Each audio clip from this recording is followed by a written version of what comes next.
யானை பாலூட்டி வகையைச் சேர்ந்த ஒரு தாவர உண்ணி விலங்காகும். இது நிலத்தில் வாழும் விலங்குகள் யாவற்றினும் மிகப்பெரியதாகும். மிக நீண்ட நாட்கள் வாழக்கூடியதும் ஆகும், 70 ஆண்டுகள். மனிதர்கள் தவிர்ந்த மற்றைய விலங்குகளில் இதுவே அதிக நாட்கள் வாழும் தரைவாழ் விலங்கு ஆகும். யானைகள் மிகவும் வலிமையானவை. வேட்டை விலங்குகளும் காட்டேர்களின் உணவுப் படிநிலையில் உயர்நிலையில் உள்ளவைகளுமான சிங்கம், புலி முதலியன கூட நெருங்க முடியாத வலிமை கொண்டவை. சிங்கங்கள் ஒன்றாகச் சேர்ந்து தனியாக வர நேரிடும் களைத்த அல்லது இழைத்த யானையை கொல்லும். ஆனால் இவ்வகை நிகழ்வுகள் மிக மிக குறைவே. யானைகள் குடும்பமாக வாழும். மேலும் இவை அதிக ஞாபக சக்தி கொண்டவை. யானைகளில் 3 சிற்றினங்கள் இன்று உலகில் எஞ்சியுள்ளன. அவை ஆப்பிரிக்க புதர்வெளி யானைகள், ஆப்பிரிக்க காட்டு யானைகள், ஆசிய யானைகள் ஆகும். இவைகளுக்கிடையே சிறப்பான வேறுபாடுகள் உள்ளன. பொதுவாக எல்லா யானைகளும் ஏறத்தாழ 70 ஆண்டுகள் வரை உயிர் வாழ்கின்றன. ஆண் யானைக்கு களிறு என்று பெயர், பெண் யானைக்கு பிடி என்று பெயர். யானையின் குட்டியை கன்று என்றோ குட்டியானை என்றோ சொல்வர். யானை உறக்க எழுப்பும் ஒலியை பிளிறுதல் என்பர். யானை இனங்கள். ஆப்பிரிக்க யானைகள் ஆசிய யானைகளை விட உருவத்தில் பெரியவை. பெரிய காது மடல்களைக் கொண்டுள்ளன. ஆப்பிரிக்க யானைகளில் ஆண் பெண் இரண்டும் தந்தங்களைக் கொண்டுள்ளன. ஆனால் ஆசிய பெண் யானைகளில் தந்தம் அரிதாகவே காணப்படுகிறது. ஆப்பிரிக்க யானைகளின் முதுகுப்புறம் தலைக்கு அடுத்து சற்று உள்நோக்கி வளைந்தும் புடைத்த நெற்றி மேடுகள் இல்லாமல் சமமாகவும் இருக்கும். இவற்றின் துதிக்கையின் நுனியில் 2 இதழ்கள் இருக்கும். ஆனால் முன்னங்கால்களில் 4 அல்லது 5 நகங்களும் பின்னங்கால்களில் 3 நகங்களும் இருக்கும். ஆசிய யானைகளின் முதுகு சற்று உயர்ந்து மேடாக இருக்கும். நெற்றியில் 2 மேடுகளும் காது மடல்கள் சிறியனவாகவும் இருக்கும். துதிக்கை நுனியில் ஒரே ஓர் இதழும் இருக்கும். மேல்புறம் முன்னங்கால்களில் 5 நகங்களும் பின்னங்கால்களில் 4 நகங்களும் இருக்கும். ஆசிய யானைகளின் முதுகு சற்று உயர்ந்து மேடாக இருக்கும். நெற்றியில் 2 மேடுகளும் காது மடல்கள் சிறியனவாகவும் இருக்கும். துதிக்கை நுனியில் ஒரே ஓர் இதழும் இருக்கும். மேல்புறம் முன்னங்கால்களில் 5 நகங்களும் பின்னங்கால்களில் 4 நகங்களும் இருக்கும். உணவும் வாழிடமும். யானைகள் இலையுண்ணிகள் அல்லது தாவர உண்ணிகள் ஆகும். இவை மூங்கில், கரும்பு போன்றவற்றை விரும்பி உண்கின்றன. இவை ஒரு நாளைக்கு 16 மணி நேரம் உணவு சேகரிப்பதில் ஈடுபடுகின்றன. மேலும் இவற்றின் செரிமான திறன் மிகவும் மந்தமானது.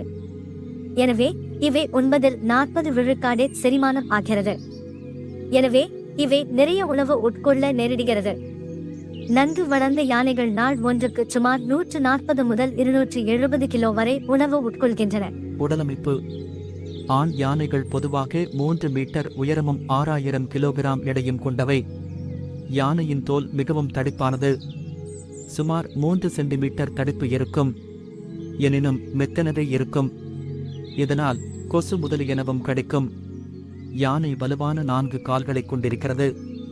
யானை பருமனான உடலைக் கொண்டிருந்தாலும் மலை மீதும் நெடுங்குத்தான இடங்களிலும் திறம்பட ஏறவும் இறங்கவும் வல்லது. யானைக்கும் அடிசறுக்கும் என்னும் பழமொழி யானையின் நெடுங்குத்தான ஏற்ற இறக்கங்களில் அதன் நடத்திறனை குறிப்பிட்டு எழுந்ததாகும். தும்பிக்கை. யானையின் சிறப்பான உறுப்பு அதன் தும்பிக்கை.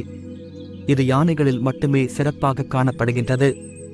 ஒரு சில விலங்குகளிலே முன் மூக்கு பகுதி சற்று நீண்டு இருந்தாலும் நெடுமூக்கு குரங்கு போல் தும்பிக்கை போலும் நீண்ட உறுப்புடைய விலங்குகள் இல்லை. தும்பிக்கையானது மொத்தம் 40,000 தசைகளால் ஆனது. இது எல்லா புறங்களிலும் வளையக்கூடியது. தும்பிக்கையின் நுனியில் யானை மூச்சுவிடும் மூக்குத் துளைகளும் சின்னஞ்சிறிய மிகவும் நுண்ணுணர்வு உள்ள விரல் நீட்சியும் இருக்கின்றன. தும்பிக்கை. யானையின் சிறப்பான உறுப்பு அதன் தும்பிக்கை. இது யானைகளில் மட்டுமே சிறப்பாக காணப்படுகின்றது. ஒரு சில விலங்குகளிலே முன் மூக்கு பகுதி சற்று நீண்டு இருந்தாலும் நெடுமூக்கு குரங்கு போல் தும்பிக்கை போலும் நீண்ட உறுப்புடைய விலங்குகள் இல்லை. தும்பிக்கையானது மொத்தம் 40,000 தசைகளால் ஆனது. இது எல்லா புறங்களிலும் வளையக்கூடியது. தும்பிக்கையின் நுனியில் யானை மூச்சுவிடும் மூக்குத் துளைகளும் சின்னஞ்சிறிய மிகவும் நுண்ணுணர்வு உள்ள விரல் நீட்சியும் இருக்கின்றன. தும்பிக்கையால் சிறு குச்சி முதல் பெரிய மரம் வரை தூக்க முடியும். இவை பொதுவாக உணவை எடுப்பதற்கும் நீர் பருகுவதற்கும் உதவுகின்றன. பகை விலங்குகளின் தாக்குதலையும் யானை தும்பிக்கையால் எதிர்த்து முறியடிக்கிறது. கழுத்து குட்டையாக இருப்பதால் தும்பிக்கையின் முக்கியத்துவம் மிகப்பெரியது. தந்தம். யானைகள் 2 தந்தங்களைக் கொண்டுள்ளன. இவைகளுக்கு யானைக்கோடு என்று பெயர். இந்த யானை கோடானது ஆசிய இந்திய யானைகளில் ஆண் யானைகளுக்கு களிருக்கு மட்டுமே உண்டு, பெண் யானைகளுக்கு பிடிக்கு கிடையா. ஆனால் ஆப்பிரிக்க காட்டு யானைகளில் ஆண் பெண் ஆகிய இருபால் யானைகளுக்கும் களிறு பிடி ஆகிய இரண்டிற்கும் கோடு உண்டு. சுமத்ரா போலியோ பகுதிகளில் வாழும் யானை, இலங்கையின் யானைகளில் ஆண் பெண் களிறு பிடி ஆகிய இருபால் விலங்குகளுக்கும் பெரும்பாலும் யானை கோடு கிடையா. யானை கோடானது யானையின் கடைவாய்ப்பற்களின் நீட்சியாகும். இதனால் இவைகளுக்கு யானைகளின் ஈறு அல்லது தந்தம் என்றும் பெயர். ஈறு தந்தம் என்றால் பல் என்று பொருள். தந்தங்கள் 3 மீட்டர் 10 அடி வரை வளரக்கூடியவை. மேலும் இவை 90 கிலோகிராம் எடை வரை இருக்கலாம். இத்தந்தங்கள் வியாபாரத்திற்காகவும் பயன்படுகின்றன. பல யானைகளை கொன்று எடுக்கப்பட்ட 6 டன் தந்தங்களை எதியோப்பியா நாடு 2015ஆம் ஆண்டு மார்ச் மாதம் தீயிட்டு அழித்தது. தோல். யானையின் தோல் மிகவும் தடிப்பானது. உடலின் பெரும்பாலான பகுதிகளில் தடித்த தோல் காணப்படுகிறது. தோலின் தடிமன் ஏறத்தாழ 2.5 சென்டிமீட்டர் இருக்கும். எனினும் இதன் வாயைச் சுற்றியும் காதின் உட்பகுதியிலும் தோல் மெல்லியதாக உள்ளது. பொதுவாக ஆசிய யானைகளின் தோல் ஆப்பிரிக்க யானைகளை விட கூடுதலான முடியை கொண்டுள்ளது. யானைகள் பொதுவாக சேற்றையோ மண்ணையோ உடல் முழுதும் பூசிக்கொள்கின்றன. இது யானை சமூகத்தின் ஒரு முக்கிய குணம் ஆகும். தோல். யானையின் தோல் மிகவும் தடிப்பானது. உடலின் பெரும்பாலான பகுதிகளில் தடித்த தோல் காணப்படுகிறது. தோலின் தடிமன் ஏறத்தாழ 2.5 சென்டிமீட்டர் இருக்கும். எனினும் இதன் வாயைச் சுற்றியும் காதின் உட்பகுதியிலும் தோல் மெல்லியதாக உள்ளது. பொதுவாக ஆசிய யானைகளின் தோல் ஆப்பிரிக்க யானைகளை விட கூடுதலான முடியை கொண்டுள்ளது. யானைகள் பொதுவாக சேற்றையோ மண்ணையோ உடல் முழுதும் பூசிக்கொள்கின்றன. இது யானை சமூகத்தின் ஒரு முக்கிய குணம் ஆகும். இது யானையின் தோலை சூரிய வெப்பத்தில் இருந்தும் கதிர்வீச்சில் இருந்தும் காத்துக்கொள்ள உதவுகிறது. யானையின் தோல் தடித்து இருப்பினும் இதன் உணர்திறன் அதிகம். இதனாலேயே யானைகள் சேற்றையோ அல்லது குளித்த பின் மண்ணை வாரித் தூற்றிக் கொள்கின்றன. இது யானையின் தோலை சூரிய வெப்பத்தில் இருந்தும் கதிர்வீச்சில் இருந்தும் காத்துக்கொள்ள உதவுகிறது. யானையின் தோல் தடித்து இருப்பினும் இதன் உணர்திறன் அதிகம். இதனாலேயே யானைகள் சேற்றையோ அல்லது குளித்த பின் மண்ணை வாரித் தூற்றிக் கொள்கின்றன. கால்கள். யானையின் பெரிய உடலை தாங்குவதற்கு ஏற்ப இவை வலிமையான கால்களை கொண்டுள்ளன. இவற்றின் கால்கள் செங்குத்தாக இருப்பதாலும் அகன்ற பாதங்கள் இருப்பதாலும் இவை நிற்பதற்கு தசையாற்றல் அதிகம் தேவையில்லை. எனவே இவற்றால் நீண்ட நேரம் இளைப்பாறாமல் நிற்க இயலும். ஆப்பிரிக்க யானைகள் நோயுற்றாலோ அல்லது காயம் பட்டாலோ தவிர பெரும்பாலும் அமர்வதில்லை. ஆனால் ஆசிய யானைகள் அடிக்கடி இளைப்பாறுகின்றன. யானை அகன்ற வட்டமான அடியை பாதம் பெற்றுள்ளது. ஆப்பிரிக்க யானைக்கு பின்னங்கால்களில் 3 உதிர்களும் நகங்கள் முன்னங்கால்களில் 4 உள்ளன. ஆசிய யானைக்கு பின்னங்கால்களில் 4 முன்னங்கால்களில் 5 உதிர்கள் உள்ளன. யானைகளால் நன்கு நீந்தவும் ஏறவும் முடியும். இவற்றால் குதிக்க இயலாது. காதுகள். யானைகள் நன்கு பெரிய அகன்ற மணல் போன்ற காதுகளை கொண்டுள்ளன. இவை யானையின் உடல் வெப்பநிலையை பராமரிப்பதில் முக்கிய பங்கு வகிக்கின்றன. யானையின் காதுகள் இரத்த நாளங்கள் நிரம்பியனவாய் உள்ளன. வெப்பம் மிகுந்த இரத்தம் காதுகளில் பாயும் போது சுற்றுப்புற காற்று பட்டு குளிர்கிறது. பின் இது உடலுக்குள் சென்று வெப்பநிலையை குறைக்கிறது. இரத்தச் சுழற்சியின் காரணமாக இச்செயல் தொடர்ந்து நிகழ்ந்து வெப்பநிலை கட்டுக்குள் வைக்கப்படுகிறது. இதனாலேயே யானைகள் எப்போதும் காதுகளை அசைத்துக் கொண்டே இருப்பதைக் காணலாம். வளர்ந்த யானை காதுகளின் மேல் ஓரம் ஆசிய யானைக்கு வெளிப்புறம் வடிந்து இருக்கும். ஆப்பிரிக்க யானைக்கு உட்புறம் சுண்டிருக்கும். அறிவாற்றல். தரையில் வாழும் விலங்குகளில் யானையின் மூளையே மிகவும் பெரியதாகும். இது 5 கிலோகிராமுக்கும் சற்று கூடிய எடையை கொண்டது. யானைகள் நினைவாற்றல் மிக்கன. விலங்குகளில் முதலைகளுக்கும் டால்பின்களுக்கும் அடுத்து யானைகளே அறிவாற்றல் நிரம்பியவையாக கருதப்படுகின்றன. மனிதர்களுக்கு அடுத்தபடியாக அறிவில் சிறந்தவையாக யானைகள் கூறப்படுகின்றன. யானைகளின் மூளையும் அமைப்பிலும் நுட்பத்திலும் சிறந்தவை. கருவிகளை பயன்படுத்தவும் கற்றுக்கொள்கின்றன. பொதுவாக யானை இறக்க வளர்ச்சி கொண்டது. புலன் உணர்வு. யானைகள் மிகச்சிறந்த கேட்கும் திறனையும் மோப்பத்திறனையும் பெற்றுள்ளன. யானையின் கண் சற்று கிட்ட பார்வை கொண்டது.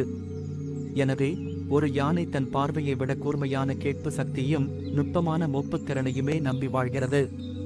இவற்றின் தும்பிக்கையும் உணர்திறன் மிக்கது. இவற்றின் காதுகள் மட்டுமன்றி தும்பிக்கையும் அதிர்வுகளை உணரவல்லது. இவற்றின் பாதங்கள் மிக குறைந்த அதிர்வெண் கொண்ட ஒலி அலைகளையும் உணரவல்லன. குமுக வாழ்க்கை. களிறுகளின் குமுக வாழ்க்கை முறையும் பிடிகளின் வாழ்க்கை முறையும் வேறுபட்டவை. களிறுகள் தாம் பருவம் ஏதும் வரை தம் தாய் உள்ள குழுவோடு வாழும், பின் பெரும்பாலும் தனியாகவே வாழ்கின்றன. ஆனால் பிடிகள் நன்கு பிணைப்பான குடும்பமாக தாய், சகோதரி, மகள் என வாழ்கின்றன. இனப்பெருக்க காலங்களில் பருவமெய்தியபடியும் தனித்து காணப்படும். தன்னுணர்வு. யானைகள் தன்னுணர்வு கொண்டவை. இது கண்ணாடி சோதனை மூலம் நிறுவப்பட்டுள்ளது. யானைகள் முன் கண்ணாடியை வைக்கும் போது இவை தங்களை அடையாளம் கண்டுகொள்கின்றன. இத்திறன் இதுவரை மதிமாக்கள், சில குரங்கினங்கள், தாழ்பின்களில் மட்டுமே கண்டறியப்பட்டுள்ளது. யானைகள் ஒருவர் சுட்டிக்காட்டுவதை புரிந்து கொள்ளும் ஆற்றல் படைத்தவை என்று சிம்பாப்வேயில் பழக்கப்பட்ட யானைகள் மத்தியில் நடத்தப்பட்ட ஆய்வு கூறுகிறது. இனப்பெருக்கம். யானையின் சினைக்காலம் 22 மாதங்கள் ஆகும். இதுவே பாலூட்டிகளில் மிக நீண்ட சினைக்காலம் ஆகும். பொதுவாக இவை ஒரேயொரு கன்றையே இணுகின்றன. இரட்டைகள் பிறப்பது மிகவும் அரிது. பிறந்த யானை கன்றானது 90-115 கிலோகிராம் எடை வரை இருக்கும். யானை ஈனும் முன்னும் ஈனும் பொழுதும் ஈன்ற பின்னரும் அதனைச் சுற்றிலும் மற்ற வளர்ந்த யானைகள் இருந்து மிகவும் உதவுகின்றன. யானைக்கன்று பிறந்ததில் இருந்து அது யானை கூட்டத்தாலேயே வளர்க்கப்படுகின்றது. அச்சுறுத்தல்கள். வேட்டையாடுதல். யானைகளுக்கு முக்கியமான அச்சுறுத்தல் வேட்டையாடப்படுதல் ஆகும். யானைகள் அவற்றின் தந்தங்களுக்காக வேட்டை ஆடப்படுகின்றன. பெரியவையும் நீண்ட காலம் வாழுவனவும் குறைவான வேகத்தில் இனம் பெருகுவனவுமான யானைகளுக்கு அவை அளவு மீறி வேட்டையாடப்படுதல் பெரும் பாதிப்பை ஏற்படுத்துகின்றது. இவை பெரிதாக இருப்பதனால் எளிதில் மறைந்து கொள்ள முடியாது. ஒவ்வொரு யானையும் வளர்ந்து இனம் பெருக்குவதற்கு பல ஆண்டுகள் ஆகின்றன. ஒவ்வொரு யானைக்கும் சராசரியாக நாளொன்றுக்கு 140 கிலோகிராம் 300 இராத்தல் இலைத்தழைகள் தேவைப்படுகின்றது. புலி, சிங்கம் போன்ற பெரிய கோன்மாக்கள் அழைக்கப்படுவதால் அல்லது வேறு காரணங்களால் யானைகளின் உணவுக்கு போட்டியாக உள்ள சிறிய தாவர உண்ணிகள் பெருகி தாவரங்களை பெருமளவில் அழிப்பதால் யானைகளுக்கு உணவு பெறுவது கடினமாகின்றது. யானைகள் மனிதனால் கொல்லப்படுவதை தவிர பிற விலங்குகளால் உணவுக்காக கொல்லப்படுவது அரிது.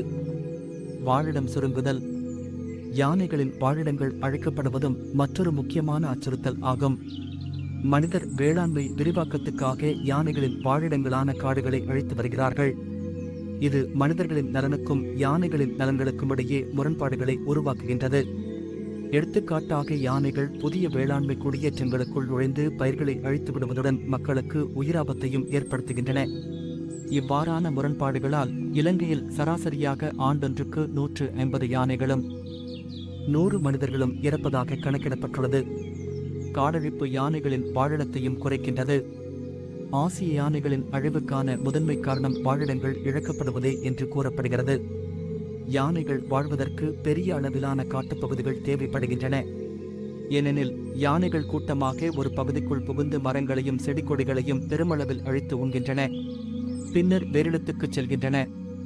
இவ்வாறு புதிய இடங்களுக்கு சென்று அழிக்கப்பட்ட காடுகள் மீண்டும் வளர்ந்ததும் திரும்பவும் அதே இடத்துக்கு வந்து உணவை பெறுகின்றன. வாழிடங்களின் அளவு குறையும் போது மிக விரைவிலேயே உணவு முடிவடைந்து விடுகிறது. மனிதர்களும் யானைகளும். யானைகள் மனிதர்களினால் சட்டத்துக்கு அமைவாகவும் எதிராகவும் கொல்லப்படுவதனால் யானைகளின் உடலமைப்பில் எதிர்பாராத விளைவுகளும் ஏற்படுகின்றன. ஆப்பிரிக்காவில் தந்தங்களுக்காக வேட்டையாடுபவர்கள் பெரிய தந்தங்கள் உள்ள யானைகளையே வேட்டையாடுவதால் எஞ்சியிருக்கும் யானைகள் சிறிய தந்தங்கள் உள்ளவையாக அல்லது தந்தங்கள் இல்லாதவையாக உள்ளன. புதிதாக பிறக்கும் குட்டிகளும் இவற்றின் மூலமாகவே பிறப்பதற்கான வாய்ப்புகள் அதிகரிப்பதால் புதிய தலைமுறைகளில் தந்தமில்லா தன்மையை உருவாக்கும் மரபணுக்கள் கூடுதலாகி பெருமளவிலான தந்தமில்லா யானைகள் பிறப்பதற்கு வழி ஏற்படுகிறது. 19-30% ஆகஸ்ட் இருந்த இவ்வாறான யானைகளின் தொகை இப்போது சில பகுதிகளில் 30% வரை அதிகரித்துள்ளது. ஒரு காலத்தில் தந்தமில்லா தன்மை என்பது ஒரு அரிதான இயல்பு பிறழ்வாக இருந்த நிலை மாறி இப்போது பொதுவான மரபு வழி இயல்பாக மாறி வருகிறது. இறப்பு. இருதய கோளாறு, மாரடைப்பு, மூளையில் இரத்தக்கட்டி போன்றவற்றால் யானைகள் இறக்கக்கூடும். யானை பாலூட்டி வகையைச் சேர்ந்த ஒரு தாவர உண்ணை, இலையுண்ணை.